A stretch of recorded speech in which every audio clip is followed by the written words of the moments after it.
Good morning, Western Hills. I'm Denver Blackwell. And I'm Michael Miller. Today is Monday, September 15th, 2014. Please rise for the pledges.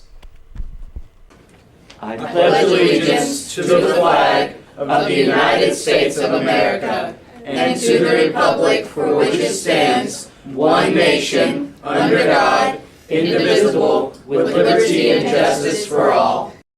Honor the Texas flag. I pledge allegiance to thee, Texas, one state, under God, one and indivisible. And now a moment of silence.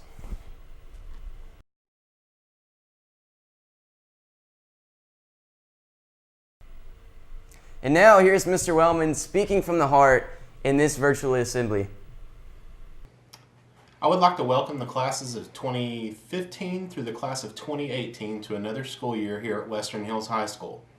Instead of pulling you from classes in the first couple of weeks as I normally do, I decided to try this format with our new audio-video lab equipment and get the same message out all at one time.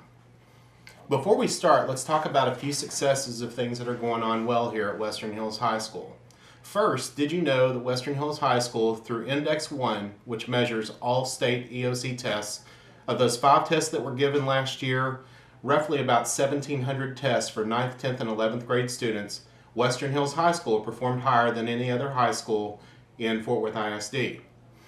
In addition, of those 4 or 5 tested areas, Western Hills led or tied for the lead of all the schools in Fort Worth as well. Our counseling team was awarded the CREST Award for Excellence in Counseling from the State Association in Texas, and our band, choir, and orchestra teams all sent participants to the state UIL competitions, again in Austin at the state level. Today I wanted to talk to you about a few things. Number 1, responsibilities. Number 2, my expectations that I have for you as a student here at Western Hills High School. And number 3, our extracurricular activities, our people that participate there. I wanted to address some items there as well, because typically I would do an assembly with all 3 groups. First, let's talk about responsibilities a little bit. Our school rules and policies, I expect all of our students following those. Things like dress code, attendance. Make sure with attendance you're in compliance. 90% of the time you have to be in attendance according to the state of Texas. What I ask for you to be able to do is to be in attendance 98% of the time, because what that allows you to do, first of all, if you're in class, you're more likely to be able to be successful within those classes. But the other one, it also helps out with your attendance and the school's attendance as well. On dress code, you've been getting some information in this last week from some of your teachers, some things that have been coming out on announcements. Some of the common issues that we're seeing are on guys, hats in the building and tank tops. On girls, we're seeing some of the halter tops, shoulders exposed, too much cleavage, and some bellies that are now starting to appear. Hadn't seen those shirts be popular since I was in high school, so those are making a comeback.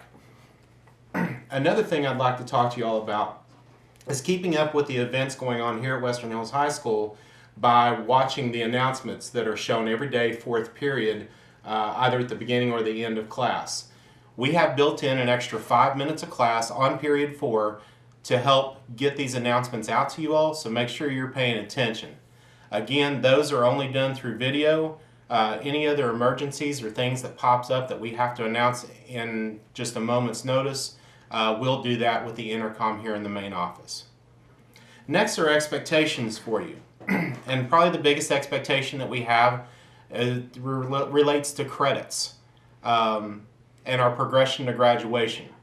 Keep in mind that in order to advance to the next class for a 9th grader, if you're currently in 9th grade, you need 6 credits to become a 10th grader. If you're a sophomore, you need 12 credits to become a junior, and to become a senior, you're going to need 19 credits.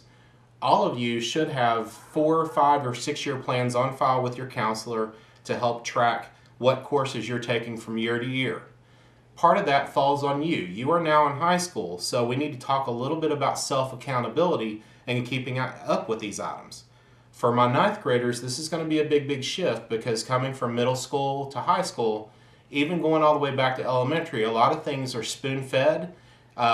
There's a lot of things that are done for you that as a high schooler you're expected to do for yourself. Another expectation is simply just taking care of business. Since we've been able to do so well here in the past year academically, actually the past couple of years, we've been adding in more and more opportunities for the students to be able to join in and connect in with the school. One of the things that we did last year involved a big school-wide dodgeball tournament in the spring, and I've already been talking with my student pride group, my student leaders, who want to follow through and do that again.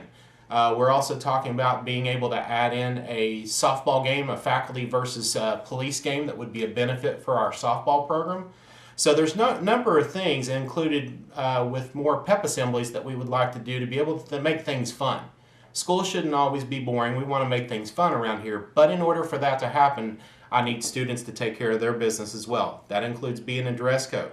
That includes getting to class on time. You've got 4 minutes in a passing period, and your classes now are located to where most of the 9th and 10th grades upstairs, 11th and 12th grade mostly are downstairs. So there shouldn't be any excuse for not getting to class on time. You take care of your business, we'll be able to do more fun things on our end. This next item is just simply known as the Wellman Rule. It's being where you're supposed to be, doing what you're supposed to be doing, when you're supposed to be doing it. A lot of people in this school, there's a lot of potential here for people to be doing much better than what they're doing. So we need to look at it from a good, better, best model. If we're simply doing good, what do we need to do in order to do a little bit better? And if we're doing better than what we were, but we're not performing where we need to be or what we can be, then we need to look at what we can do to make ourselves the best that we can be. I have talked to all of your teachers at the beginning of the year about finding ways to be able to challenge you in the classroom. A lot of this, again, this is going to be a freshman, sophomore item in particular where you're used to getting things from your teachers. My teachers are going to be asking you to look for those things on your own, search for those things on your own. The best way to learn is through discovery and inquiry, and my teachers are going to do a very good job at getting that out to you students so that when you do need to know that information, like on a state exam or an AP exam, then you're going to be able to recall and be able to discuss it a little bit because you've had some experience. The last thing I would talk to you in regards to expectations is joining an organization. One of the best ways to connect with the school is joining up with some sort of club, organization, sport, extracurricular activity, band, choir, theater. Do something to display your talent. I have an innate belief that all students have some sort of talent that they can contribute to the school, and it may be something that you find a love and a passion for that might drive a future career. Make sure that you are joining up something that you're interested in and get connected with Western Hills High School. Now, a part of every assembly that I do, I talk to people that are involved in extracurricular activities. So this goes specifically to you, and I could be talking about clubs, organizations. It's not just sports, it's not just band. At a minimum, I expect all of you to follow all of the class rules. You're the leaders of the school. Whether you realize it or not, people look to you. You're wearing the jersey, you're wearing that uniform every time that you practice and participate. People look up to you.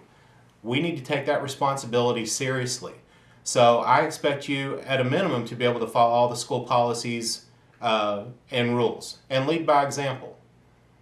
Now, in addition to representing yourself, and in this day and age with Sports Center and everything else that shows the all about me mentality, you're representing the name on the front of that school, which includes everyone that lives in this community, this neighborhood, the teachers and staff here at the school, and your families. Make sure that you're doing that in a positive manner. Make sure that whenever we go out to perform or we're going to do something and we're wearing that Western Hills gear, that people look at it and go, wow, what a first-class organization that is. For all of the people that we've talked about here, I expect you in your classrooms to be examples as well. I expect you to sit in the front couple rows of your classes. If you're in groups, then I expect you to be up in the front half of the classroom. If there's an issue where a teacher wants you seated in a particular area, that's totally fine. Comply with what they're asking, of course. but maybe talk to them about, hey, Mr. Wellman's expectation of me is to sit in the front of the class. I also expect not to see any athletes, band members, choir, orchestra, theater, anyone representing Western Hills. Should not see them in the office from any teachers on a discipline referral. Class-wise, you all need to be pulling 80% or better in all of your classes. If you're doing any less than 80% in your classes, you need to be getting to that teacher and getting some extra help and tutoring. Whether that's at lunch, before school, or after school, there are plenty of times and plenty of opportunities for you all to get to a teacher to get some extra help. And the biggest thing is to give an A+ effort all the time in everything you do, whether that be in a game, a competition, in the classroom, on a test. Make sure that you're doing absolutely your very best. This is probably my favorite part of the assembly, where I get to talk to you a little bit about me and share some information about me. First of all, at this point in the assembly, I would usually ask who all of my straight A students are, and I would get a lot of students that would raise their hands that would be factual, and I'd have others that would raise their hands and probably not be so factual about it. I would be one of those not raising the hand. I was a very average student in school. On the screen at this time, you're going to see a picture of my high school graduation. If you notice to my immediate left, the lady standing there, that was my high school counselor, Mrs. Blair. Now for you upperclassmen, you've probably heard this story a couple of times, and I'm not going to go into great detail because of time constraints. Essentially, Ms. Blair came to me in my junior year. I was asking about getting an application to take the ACT test, which is very popular back east. She declined, told me that she was not going to waste a piece of paper on me and that I wasn't college material. Well, again, those of you in the upper class, you all will know how the rest of the story goes. I managed to get an application, I managed to get into college, and I managed to earn a couple of degrees while I was there. The point of this story is this: words like that, they hurt everyone. And everyone has encountered someone like this in their life. Now, when you get that, you've got two decisions. You can either believe them, you can drink the Kool-Aid, as I like to say, or you can use that as fuel to prove people wrong. That current picture that you're looking at right now is on my desk. I keep it there at all times, and when things get difficult and they get hard, I usually look at that picture, and that picture helps get me through. Just knowing that there was someone out there that had doubt of my abilities to be able to do and currently do what I am doing right now. As a result, again, I earned diplomas despite what others may have thought. This next picture you're going to see is a picture of my college graduation from TCU, where I earned my master's degree in education administration. With that said, I'm going to leave you with this quote here. This one's by Henry Ford. It says, "Whether you think you can or you can't, you're probably right. I challenge you to do more, be more. Remember always that we are Western Hills, and go Cougars." Okay, students, I wanted to talk to you a little bit here from the cafeteria. A couple of things. This is probably the favorite place of mine during the day, not because I'm a hefty person, but because this is where I get to see most of the students for the longest period of time during the day. I get to talk to y'all. On a given day, I'm usually in here the entire lunch period unless some meeting or something pops up. But just in noticing some things in the first couple of weeks, I wanted to talk to you. First, we have our lines set up. Each of the three lunch lines, they all serve the exact same thing. So you can get any item on any of the three lines. And sometimes we'll have one line that gets a little larger than the others. Just to let you know, you can go to any of those three to get served. On certain days, we have issues where we don't have enough people here to work the lines, so we may only have to go to 2 lines. So we'll adjust accordingly there. If you notice here over by the door, we have some straps set up to be able to funnel people through the lines a little bit. We only put 5 people back in the cafeteria at one time for a number of different reasons. Number one, the ladies back there can't hear if too many people are talking, and it's a very loud environment. We've had to close some doors here just so we can shoot this footage.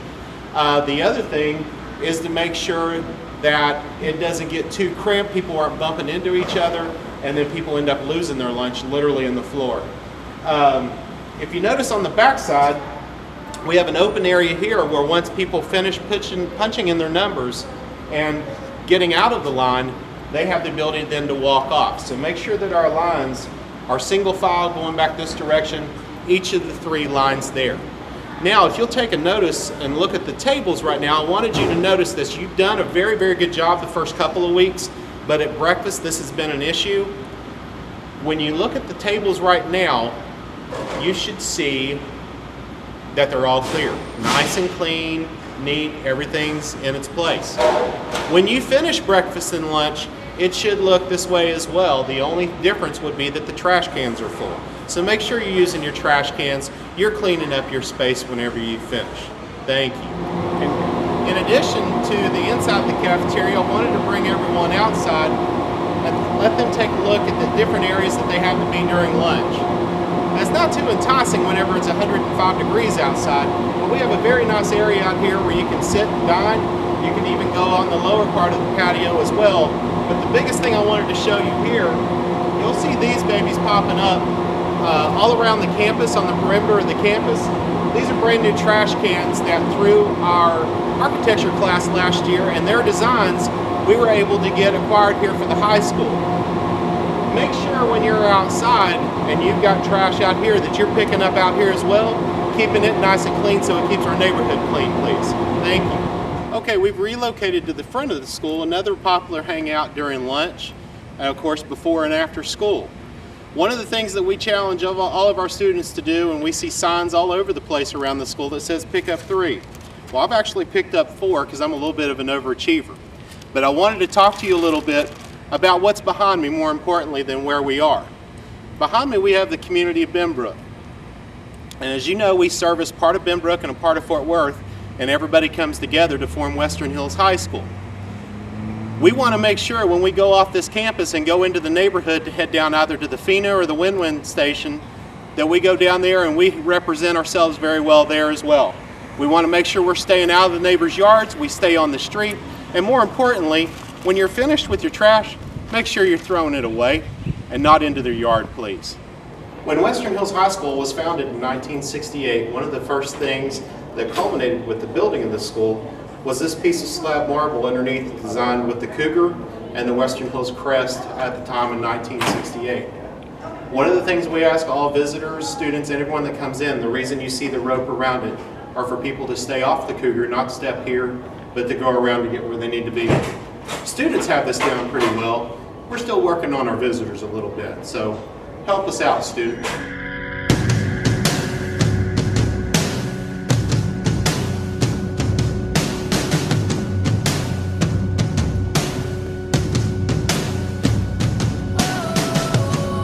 I'd like to thank everyone for taking a tour of Western Hills High School with me. I'd also like to thank our AV teacher, Mr. Paul Beals, who's been following me around with the camera all morning, inside, outside, upstairs, downstairs, to make sure we're getting everything in this that we need to. Thank you, Mr. Beals. We are Western Hills. Go Cougars!